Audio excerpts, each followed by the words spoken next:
Mitt Romney, Republican presidential hopeful to take the stage. He is at the Citadel to talk about his own vision for national security and foreign policy. Let's listen in. Thank you. Thank you, Treasurer Loftus. General, appreciate the welcome of the cadets here and friends in the community and the opportunity that you've given me to speak and address a number of items of great significance. It's always an honor to be here in South Carolina, where patriotism is a passion that tops even barbecue and football.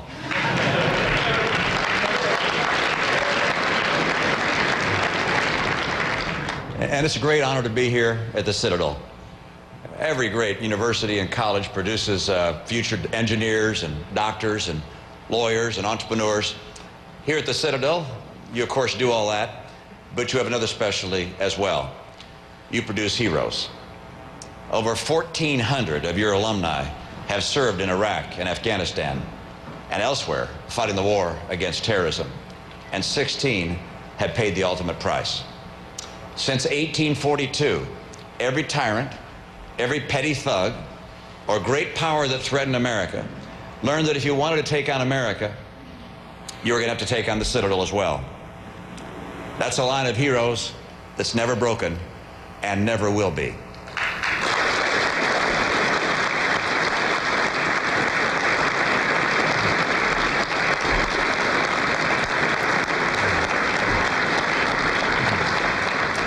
This is, in fact, a true citadel of American honor, values, and courage.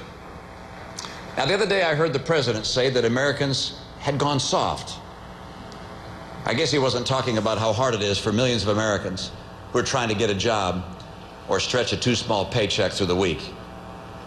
As each of you looks beyond this institution to the life before you, I know you face many difficult questions in a world that's fraught with uncertainty. America is in an economic crisis, the likes of which we have never seen in our lifetimes.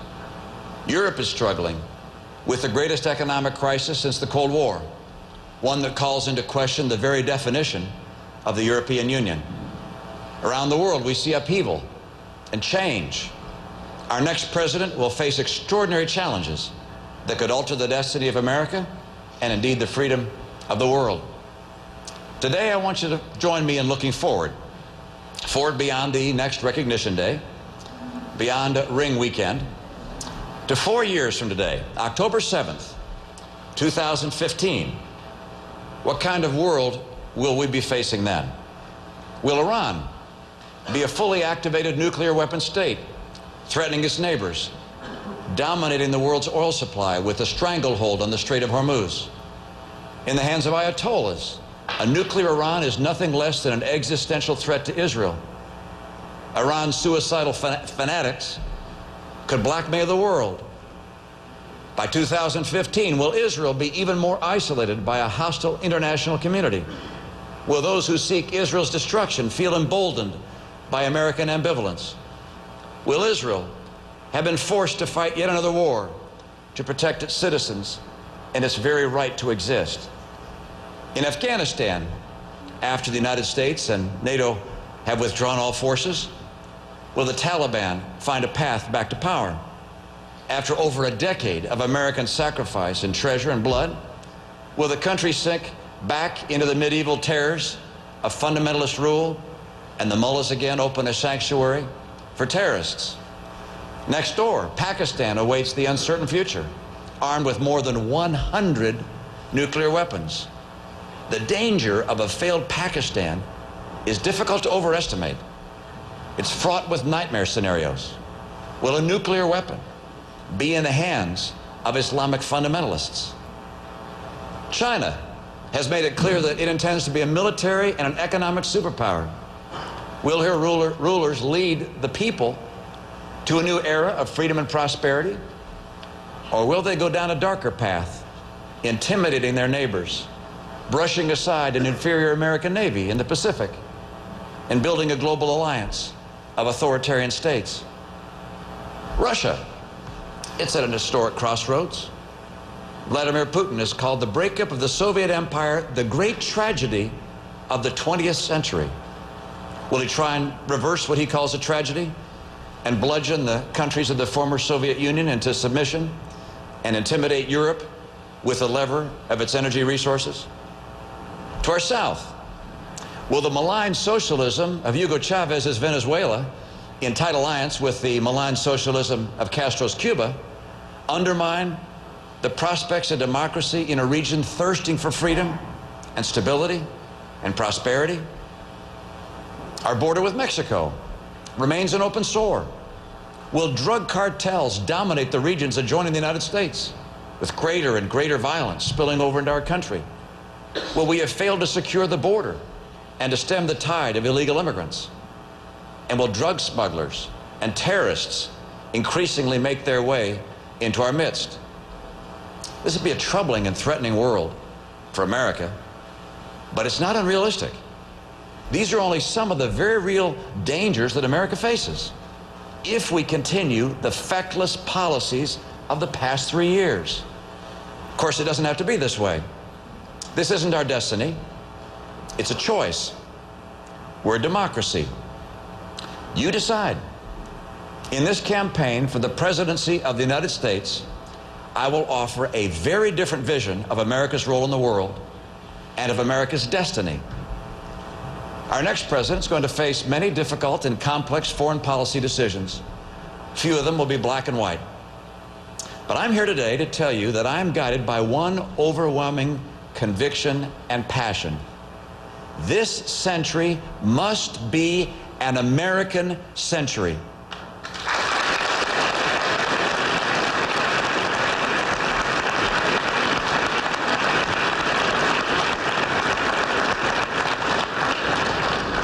In an American century, America has the strongest economy and the strongest military in the world.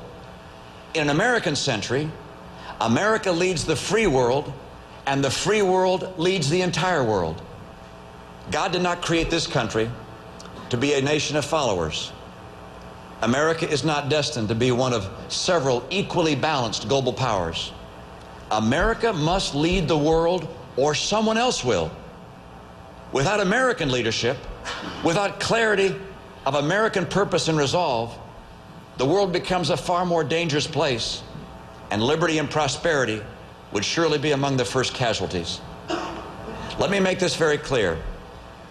As President of the United States, I will devote myself to an American century, and I will never, ever apologize for America.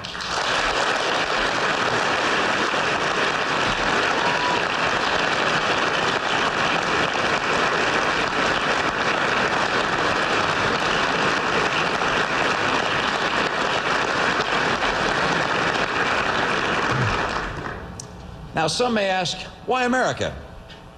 Why should America be any different than scores of other countries around the globe? I believe we are an exceptional country with a unique destiny and role in the world. Not exceptional, as the president has derisively said, in the way that British think Great Britain is exceptional or the Greeks think Greece is exceptional. In Barack Obama's profoundly mistaken view, there's nothing unique about the United States. But we are exceptional. And we're exceptional because we are a nation founded on a precious idea that was birthed in the American Revolution and propounded by our greatest statesmen in our fundamental documents. We are a people who threw off the yoke of tyranny and established a government, in Abraham Lincoln's words, of the people, by the people, and for the people. We're a people who, in the language of our Declaration of Independence, hold certain truths to be self-evident. Namely, that all men are created by their Creator with certain unalienable rights. It is our belief in the universality of these unalienable rights that lead us to our exceptional role on the world stage, that of a great champion of human dignity and American and human freedom. We love the principles of America's founding. I was born in 1947. Classic baby boomer. I grew up in a world formed by one dominant threat to America, the Soviet Union and communism.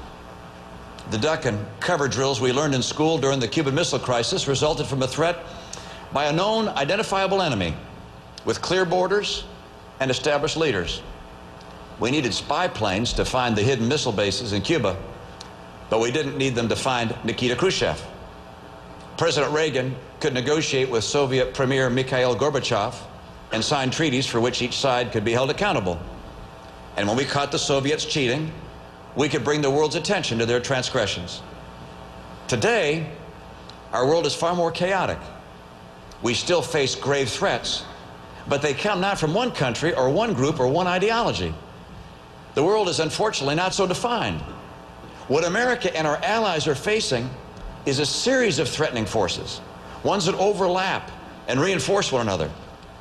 To defend America and to secure a peaceful and prosperous world, we need to clearly understand these emerging threats, grasp their complexity, and formulate a strategy that deals with them before they explode into conflict. It's far too easy for a president to jump from crisis to crisis, dealing with one hot spot after another. But to do so is to be shaped by events rather than to shape events.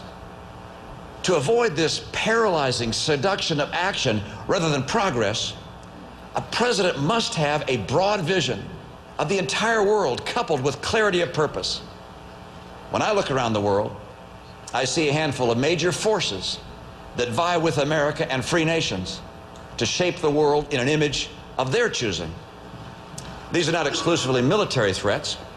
Rather, they are determined, powerful forces that may threaten freedom, prosperity, and America's national interests. First, Islamic fundamentalism, with which we've been at war since September 11th of 2001. Second, the struggle in the greater Middle East between those who yearn for freedom and those who seek to crush it. The dangerous and destabilizing ripple effects of failed and failing states from which terrorists may find safe haven. The anti-American visions of regimes in Iran, North Korea, Venezuela, Cuba, two of which are seeking nuclear weapons. And these forces include rising nations with hidden and emerging aspirations like China, determined to be a world superpower, and a resurgent Russia, led by a man who believes the Soviet Union was great, not evil. There's no one approach to these challenges. There's no wall that the next president can demand to be torn down. But there's one unifying thread that connects each of these threats. When America is strong, the world is safer. President Reagan called this peace through strength, and he was never more right than he is today.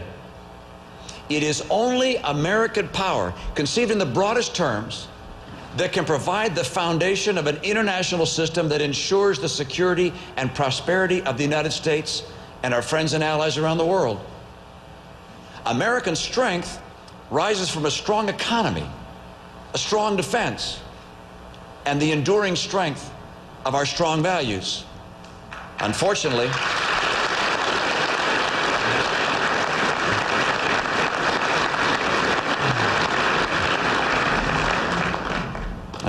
under this president, all three of those elements have been weakened.